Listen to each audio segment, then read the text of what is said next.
오늘 또 그대의 최고의 날입니다. 임은미 선교사 묵상입니다. 2025년 12월 10일 수요일 최고의 날. 하나님을 더 기쁘게 할 것이 나에게 무엇일까? 누가복음 15장. 어제는 내 멘티 승희 집사의 친구들을 만났다. 3명이 나왔는데 모두 가까운 거리에 사는 사람들이 아니라 먼 거리에서 시간을 내어 온 사람들이었다. 그중 한 명은 내가 지난번 미국에 있을 때 승희 집사를 방문했던 친구라는 것을 어제 만나서 알았다. 내 기억으로는 그 친구가 미국에 잠시 방문했던 이유가 아들이 미국에 있는 에모리 대학교에 입학하는 과정 때문이었던 것 같다. 그때 내 멘티 승희 집사가 그 친구를 위해 새벽마다 기도했던 것을 나는 기억한다. 승희 집사는 발 수술한 지 얼마 안 돼요. 회복도 잘 되지 않은 상태였던 것으로 기억하는데 미국에 자기 집에 온 그 친구를 마음 다해 섬겨주던 모습을 기억한다. 그 외에도 고등학교 시절부터 친구였다는 2명이 함께 왔는데 전체 상황을 보니 승희 집사가 이 친구들이 나에게 영적으로 도움을 받게 하고 싶어서 최선을 다하는 것이 느껴졌다.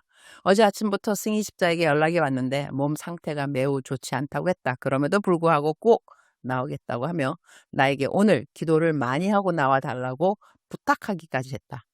실제로 만나보니 승희 집사의 상태는 상당히 안 좋아 보였다. 결국 우리 4명을 남겨두고 승희 집사는 병원으로 수액을 맞으러 가야 했다. 나중에 알게 됐지만 열이 40도였다고 한다. 그러니 우리 4명이 거의 4시간 동안 영적 이야기를 나누고 있을 때 승희 집사는 병원에서 수액을 맞고 있다가 교제가 끝날 즈음 다시 식당으로 돌아왔다. 그런 몸 상태를 하고도 자신의 친구들이 나를 통하여 영적 도움을 꼭 받게 해주고 싶었던 그 마음이 느껴져서 마음이 짠하기도 했다.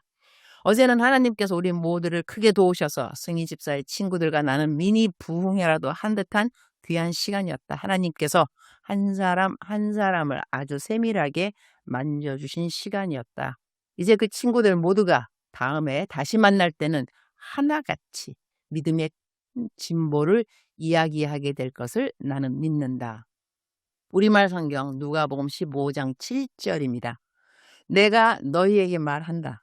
이와 같이 하늘에서는 회개할 필요 없는 의인 99명보다 회개하는 죄인 1명을 두고 더 기뻐할 것이다. 나는 지난 31년 동안 매일같이 하루에 한 장씩 성경을 묵상해왔다. 그래서 이제 성경을 읽을 때면 이전에 묵상했던 말씀들이 추억처럼 떠오르는 경우가 있다. 오늘 이 구절 역시 내 인생의 중요한 터닝 포인트가 되었던 말씀이다. 이 구절에는 의인 99명과 죄인 1명이 등장한다. 나는 회개한 죄인 1명을 두고 더 기뻐하신다는 말씀을 이렇게 삶에 적용했었다. 내가 만약 하나님께 99가지 잘하는 것이 있다 해도 하나님 앞에서 내려놓지 못한 단 하나의 부분을 온전히 드린다면 하나님은 그동안 99가지 잘했던 것보다 그 한 가지를 더 기뻐하시겠구나 하는 그러한 적용이었다. 언제였는지는 정확히 기억나지 않지만 적어도 10년은 넘은 것 같다. 하나님 앞에서 대부분 잘하고 있다고 생각했지만 마음 깊은 곳에 늘 걸리는 단 한 가지가 있었다. 하나님께서는 그 부분을 내려놓으라고 계속 말씀하셨지만 나는 주님, 제가 잘하는 것이 얼마나 많은데요. 이 한 가지는 좀 봐주시면 안 될까요? 하는 마음으로 버티고 있었다.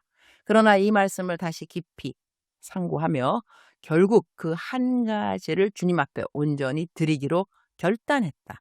단순히 내려놓음이라기보다 양심에 거리끼는 한 가지를 하나님께 그야말로 온전히 맡긴 것이었다. 그 이후 나는 참으로 자유한 사람이 되었고 하나님 앞에서 자책할 것이 없는 삶을 살게 되었다. 지금 돌아봐도 크고 크신 은혜가 아닐 수 없다. 주님, 오늘 또 최고의 날입니다. 오늘 이 말씀을 대하니 제가 그동안 얼마나 주님 속을 썩혔는지, 주님의 가슴을 얼마나 태웠는지가 떠오릅니다. 그러나 지금은 그렇지 않아서 너무 감사드리고 앞으로도 그렇지 않게 잘 살기를 원합니다. 주님, 제가 99가지에서 한 가지까지 다 드렸다는 것이 제가 100가지를 완벽하게 잘하고 있다는 뜻은 아니라는 것을 잘 압니다. 그러나 적어도 주님 앞에서 양심에 꺼리낌이 없는 삶을 살고 있으니 이것이 참으로 큰 은혜가 아닐 수 없습니다. 주님께서 제가 그 한 가지를 온전히 드렸을 때 더 기뻐하셨고 저는 그 이후 저의 삶이 더 풍성해졌습니다.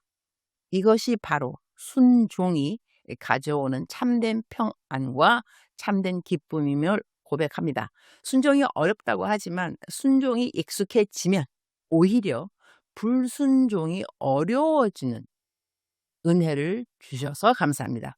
지금까지의 묵상의 습관으로 성경 말씀 한 구절 한 구절이 저에게 위로가 되었고 격려가 되었고 죄를 깨닫게 했으며 도전이 되었음을 감사드립니다. 주님 말씀에 순종함으로 얻어진 열매들이 하늘나라의 소유가 되어 제 마음을 든든하게 해주심을 감사드립니다. 하늘나라 가기 전까지 더 많은 말씀을 순종함으로 나의 하늘의 소유가 날마다 더 풍성해지기를 소원합니다. 주님, 오늘 아침 11시에 제가 차길령 신앙 칼럼 TV 채널에서 생방송 강의를 하는 날입니다. 제가 오래전에 쓴 최고의 날 최고의 자녀 양육 책을 어제 다시 보며 수진이를 키웠던 시간들을 떠올리니 또 다른 감사가 넘칩니다. 오늘 방송을 듣는 모든 부모님들이 자녀를 양육하는 과정에서 하나님 아버지의 마음을 깊이 깨달을 수 있도록 도와주시고 강의 후 이어지는 질문 시간에도 지혜로운 대답을 할 수 있도록 주님께서 함께해 주옵소서. 주님 사랑합니다. 주님 감사합니다. 오늘도 우리 주님 저를 보시면서 기쁨을 넘어서 감동을 받으시면 참 좋겠습니다. 외우면 좋은 말씀 누가복음 15장 7절 내가 너희에게 말한다. 이와 같이 하늘에서는 회개할 필요 없는 의인 99명보다 회개하는 죄인 1명을 두고 더 기뻐할 것이다. 사랑하는 그대여, 사랑하는 그대여 출석 부르고 있습니다. 대답하셨나요? 오늘 성경 말씀, 저의 묵상 성경 말씀은 저에게는 정말로 아주 중요한 터닝 포인트가 되었던 성경 구절입니다. 우리가 신앙생활을 하면서 여러 가지 힘든 일이 있을 수 있지만 그러나 하나님 앞에서 자책할 것이 없다 한다면 딱히 이 세상에 어려운 일은 없을 수도 있다. 저는 그렇게 생각합니다. 왜냐하면 하나님이 내 편에 계신 것이 확실하니까 그렇습니다. 하나님은 죄를 싫어하십니다. 그러니 죄악된 일을 하나님이 도와주실 수는 없습니다. 그러나 우리가 하나님 앞에서 주님, 저는 자책할 것은 없습니다. 그러나 환경은 너무 힘이 드네요. 이렇게 되면 하나님은 100% 우리를 꼭 도와주십니다. 우리가 넘어지는 것을 허락하지 아니하시고 일으켜 주실 것입니다. 사랑하는 그대여, 오늘 그대의 마음을 성찰해 보았을 때 하나님 앞에서 죄악된 것, 양심에 꺼리낌이 있는 것이 있다 한다면 하나님 앞에 온전히 올려드리고 내려놓고 포기하고 결단하고 그러한 시간이, 그러한 은혜가 그대에게 임하기를 축복합니다.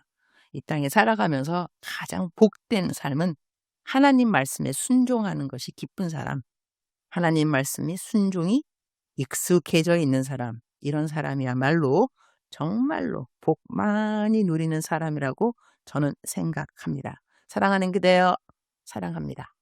사랑하는 그대여, 축복합니다. 오늘 또 그대의 최고의 날입니다.